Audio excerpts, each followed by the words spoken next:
तुलसीदास विश्वविद्यालय में संत तुलसीदास जयंती के शुभ अवसर पर हमारे बीच विभिन्न अध्यापकों द्वारा, विभिन्न प्राचार्यों द्वारा और सम्मानित गुरुओं द्वारा रामचरितमानस पर विशेष चर्चाएं की गई हैं, जिसको मैं आप लोगों के बीच भेजना चाहूँगा एक एक वीडियो के माध्यम से। और सबके विचार को सुनने के बाद आप कमेंट के माध्यम से अपने विचार को हम तक पहुंचाएंगे। धन्यवाद। हमारा चैनल है स्मार्ट भारत। स्मार्ट भारत को आप सब्सक्राइब करिए ताकि ऐसे विभिन्न कॉलेजों के में जो चर्चाएं होती हैं, जो भी विशेष आयोजन होते हैं या विशेष बातें आपको इस चैनल द्वारा बताई जाएंगी। जैसा इसका नाम ही है smart Bharat, smart Bharat channel से ही आपको ज्ञात हो जाएगा, क्योंकि भारत में होने वाले मुख्य विषयों को मैं आप तक पहुंचाऊंगा या हमारे साथी, हमारे मित्र, और वीडियो के माध्यम से, ऑडियो के माध्यम से मैं आप सबके सामने अपनी बातें रखूंगा। जो भी समाज में हो रहे विचार, जो भी समाज में हो रहे जो भी समाज में हो रहे क्रियाकलाप हैं, कहीं दुर्जन युक्त बातें तो कहीं सज्जन युक्त बातें, ये सभी बातें मैं आप सबको अपने स्मार्ट भारत इस यूट्यूब चैनल के माध्यम से आप तक पहुंचाऊंगा। बहुत बहुत धन्यवाद, बहुत बहुत आभार।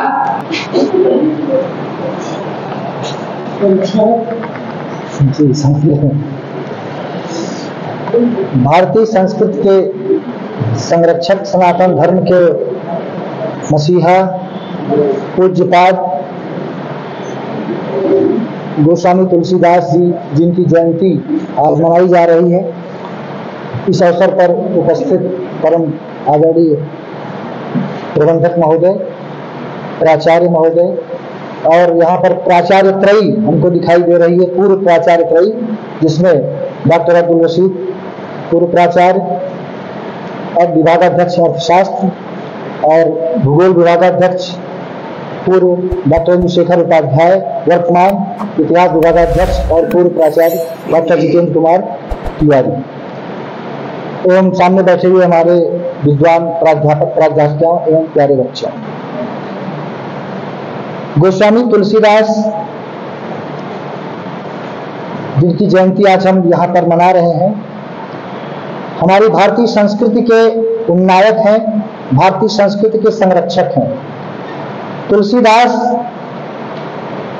की महिमा और गरिमा का बखान तो हम लोग जब से जानते हैं तब से सुनते आ रहे हैं, और युग तक एक ऐसा कवि जिसने भारतीय संस्कृति को पूरे विश्व में प्रचारित और प्रसारित किया या भारतीय संस्कृति का मान बढ़ाया, ऐसे तुलसीदास की महिमा का वर्णन करते हुए हमें हर्ष की अनुभूति हो रही है। और हम हर वर्ष अपने इस महाविद्यालय में भी तुलसी जयंती मनाते हैं, और हमें गर्व है कि हमारा महाविद्यालय भी ऐसे महान संत के नाम पर स्थापित है। तो हमें अपने आप में ये गर्व से भर देता है कि हम इस महाविद्यालय में अध्यापन करते हैं जो संत तुलसीदास के नाम पर स्थापित है। आज का विषय है कि तुलसी का समय और उनकी कविता।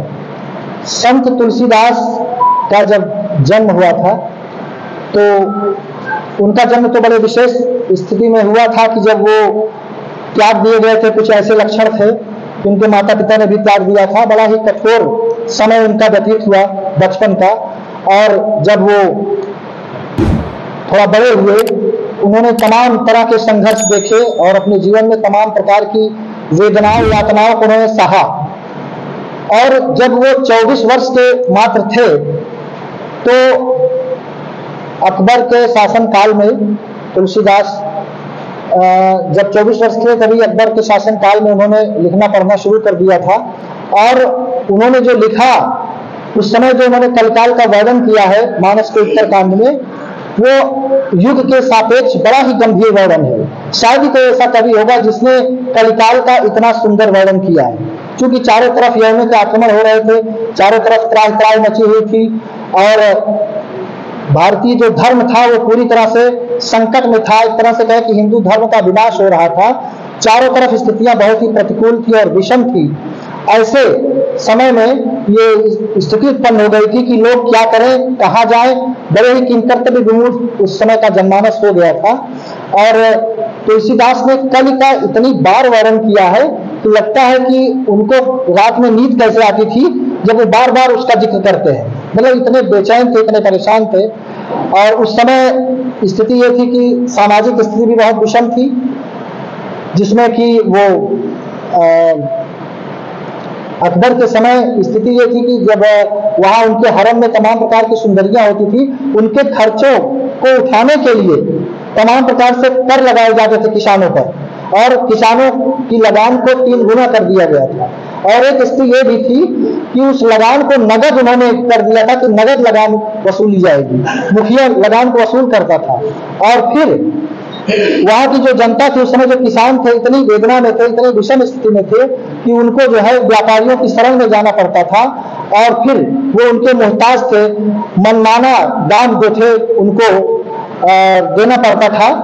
तो इस प्रकार से वो बहुत ही उसका वर्णन उस समय किया है उन्होंने तुलसीदास ने कि खेती न किसान को, भिखारी को न भीख बल, बनिज को न बणिक, न चाकर को चाकरी, जीविका विहीन लोग सिद्ध मान सोच बस, कहे एक एकन के कहा जाई का करी। और तुलसीदास ने उस समय ये भी वर्णन किया था कि जानत है 4 फल 4 ही चमक को, चने के 4 फल को ही धर्म अर्थ काम मोक्ष मानते थे। इतनी विषम स्थिति थी। तो सामाजिक स्तर पर, आर्थिक स्तर पर तमाम प्रकार से जो विसंगतियां थी, जो यो कहें कि जो अन्याय हो रहा था, उस समय के यथार्थ को तुलसीदास ने रामचरितमानस में बहुत ही गंभीरता के साथ वर्णित किया है। तुलसीदास की तरह कोई शायद ही ऐसा कवि होगा जो अपने समय के यथार्थ को व्यक्त करने में समर्थ हुआ हो। तुलसीदास ने वास्तव में अपनी लेखनी से युगबोध को जिस तरह से रूपायित किया है अपनी रचनाओं में, वो दुर्लभ ही है। और वही कवि अमर होता है जो अपने समय को, यथार्थ को बहुत ही जीवंतता के साथ व्यक्त करता है। तुलसीदास ऐसे समय में उन्होंने राम भक्ति रूपी चिंतामणि का आविष्कार किया और उसी के द्वारा उन्होंने बताया इसी राम भक्ति के चिंतामणि से ही हमारा कल्याण हो सकता है। और ये राम भक्ति रूपी चिंतामणि ऐसी है जो दिन रात प्रकाश देती है, इसमें दिया घी और बाती का भी प्रयोग नहीं होता। तुलसीदास की जो तमाम प्रकार की वास्तव में सूक्तियां हैं, मतलब उन्होंने जो तमाम प्रकार के सूक्तियां बताई है, वो आज लोकोक्तियां बन गई और वो हमारे जीवन में पाठे बनकर हमारे सामने आती हैं और हम उनका अनुकरण करके अपने जीवन को सफल बनाते हैं। जैसे तमाम प्रकार की उनकी सूक्तियां हैं, पराधीन सपनों सुख नाही का कांग कोई हमें का हानि, चोरी छोड़ होठ का रानी, या सुर नरमुन सबकी यह रीति, स्वार्थ लाज करें सब प्रीति। और भी लिखा कि तरहित सरिस धर्म नहीं भाई। और एक उनका बहुत प्रसिद्ध है, वो है सूक्ति कि बड़ा अच्छा है कि तुलसी जहां न जाइए कंचन बरसे में, इसकी एक लाइन और है, आवत ही हर्षे नहीं लाइनर नहीं सने, तुलसी तहां न जाइए कंचन बरसे में। तो उनकी ये जो तमाम प्रकार की सूक्तियां हैं, दिन भर हो न प्रीति, ये सब आज भी हमारे जीवन में सामान्य क्रियाकलापों में हमारा मार्गदर्शन करते हैं। और तुलसीदास की जो भक्ति है उसका सार ही यही है कि भगवान जो श्री राम है वो किसी धर्म के नहीं है, उनका धर्म तो मानव धर्म है और उनका पंथ मानव की सेवा है। कोई उन्हें अगर धर्म विशेष से जोड़ता है वो उसकी संकीर्णता है। राम जो है वो पूरी तरह से भारतीय संस्कृति के प्रतीक हैं और तुलसीदास ने रामचरितमानस के माध्यम से भारत की यश कीर्ति को पूरी दुनिया में प्रसारित किया है। इसीलिए इतिहासकार स्मिथ ने कहा है कि वो गौतम बुद्ध के बाद सबसे बड़े लोकनायक हैं। और सद्गुरुजन अवस्थी ने कहा है कि भारत के उऋण ऋणी है, वे भारत के उऋण ऋणी है, उन्होंने भारत के ऋण को जैसे उतार दिया है। तो तुलसीदास हमारी भारतीय संस्कृति के परम गायक हैं। अगर हमें भारतीय संस्कृति को गंभीरता से आत्मसात करना है तो हमें तुलसीदास के मानस को पढ़ना होगा, उनकी कवितावली को पढ़ना होगा, उनकी विनय पत्रिका को देखना होगा। उनकी रचनाएं निश्चित रूप से आज हमारे लिए बहुत ही कल्याणकारी है, हमेशा रही है। समय भले बदल गया हो लेकिन शाश्वत सिद्धांत कभी नहीं बदला करते। तो उनकी वो पंक्तियां, उनकी रचनाएं आज भी हमारे लिए प्रेरणा का स्रोत हैं। और मैं चलते चलते कुछ एक तुलसीदास की पंक्तियों के साथ आपको जोड़कर अपनी वाणी को विराम देता हूं। तो कवितावली बड़ी सुंदर रचना है। उसमें राम और सीता जब वन की तरफ प्रस्थान करते हैं तो राम और सीता एक दूसरे का इतना ध्यान रखते हैं। ये दाम्पत्य जीवन के लिए बड़ा सुंदर उदाहरण है कि कैसे एक दूसरे का ध्यान रखना चाहिए। तो उसी 4 पंक्तियों के साथ मैं आपको जोड़कर अपनी वाणी को विराम देता हूं कि पुरते निकसी रघुवीर बधू धरि धीर दे मग में दग दे। पुरते निकसी रघुवीर बधू धरि धीर दे मग में दग दे। और झलकी भर भाल तनी जल की पुट सूखी गए मधुराधर। चलनो अब केति कहे हमको कह पर कुटी करी हो कितरे। अतिय की लखिया तुरता पिय की अखियां नित चार चली जल से। पिय की लखिया तुरता पिय की अखियां नित चार चली जल से। 4 लाइनें और हैं वही उसी से संदर्भ में। जब सीता जी वनगमन कर रही है तो पूछती है ग्राम बालाएं कि आपके राम जी आपके कौन है। इशारे से पूछती है कि आपके कौन है। सीता जी ने जिस मर्यादा के साथ, जिस शालीनता के साथ उत्तर दिया है वो बड़ा ही अवलोकनीय है, बड़ा ही प्रशंसनीय है कि भारतीय स्त्री अपने पति का नाम नहीं लेती है। वो खाली संकेत में कुछ सीता जी इशारा कर देती है कि हमारे कौन है, थोड़ा सा मुस्कुरा देती है और तिरछी नजरों से देखती है। उसी से वो बता देती है अपने पति का परिचय। उसी का उद्देश्य आपके सामने रखता हूं, उसके बाद स्थान लेता हूं। सुनि सुंदर भैन सुधारस सान सयानी है जान की जान बली।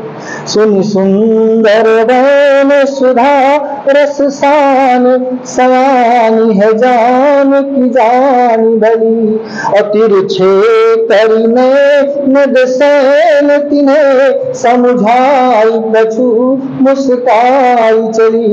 इसमें का वर्णन तुलसीदास जी कितना सुंदर करते हैं कि तुलसी पहिया सरसो है सबे अवलोकति लोचन लाहुई। उनके नेत्रों को लाभ मिलने लगा। उस दृश्य को देखकर ग्राम बालाओं के नेत्रों को लाभ मिलने लगा और उसी तरह से वो प्रफुल्लित होने लगे उनके नेत्र, जैसे सूर्य को देखकर कमल खिल जाता है।